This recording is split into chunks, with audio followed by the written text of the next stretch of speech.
இங்க இந்த சின்ன ரெஸ்டாரண்ட்ல அந்த ஏரியால வேலை பாக்குறவங்க எல்லாம் சாப்பிடறதுக்காக ரொம்ப கம்மி காசுல மதிய உணவு போட்டுட்டு இருக்காங்க. அவங்க கொடுக்கற அந்த 3 யுவானுக்கு சாதம் மட்டும் இல்லாம கூடவே கொஞ்சம் கறியும் தராங்க. சோ இவ்வளவு சீப்பா கிடைக்குதுன்னு அங்க வேலை பாக்குற எல்லாருமே மதிய உணவுக்கு இங்கதான் வந்து சாப்பிடுறாங்க.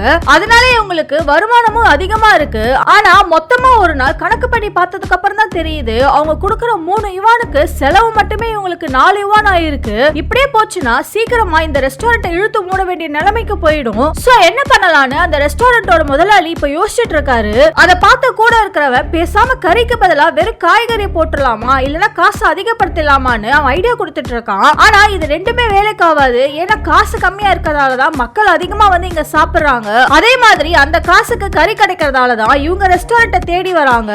அப்பதான் அந்த முதலாளிக்கு ஒரு ஐடியா ஒண்ணு வருது. உடனே அவரு கறி கடைக்கு போய் சிக்கனோட குடல் மாதிரியான மத்த உறுப்புகளையும் சேர்த்து வாங்கிட்டு வர சொல்லி சொல்றாரு. இவங்களும் அதை எல்லாத்தையும் வாங்கிட்டு வந்து கொடுக்கறாங்க. அதை வச்சு இவரே ஒரு குழம்பு ஒண்ணு ரெடி பண்றாரு. கடைசியா சமைச்சு முடிச்சதுக்கு அப்புறம் அங்க வேலை செய்யறவங்களுக்கு எல்லாம் டேஸ்ட் பண்றதுக்காக கொடுக்கறாரு. அது சாப்பிட்டு பார்த்தவங்க அதோட டேஸ்ட் ரொம்ப நல்லா இருக்குன்னு சொல்றாங்க. இருந்தாலும் அந்த முதலாளிக்கு ஏதோ ஒரு விஷயம் குறையாவே இருக்கு. சோ இப்போ இன்னும் கொஞ்சம் எலும்பு கொண்டு வந்து போட சொல்லி சொல்றாரு. அது போட்டதுக்கு அப்புறம் அதோட டேஸ்ட் இன்னுமே அதிகமாயிடுது. அடுத்த நாள்ல இருந்து இதையே அந்த தொழிலாளிகளுக்கு சாப்பாடா போடுறாங்க.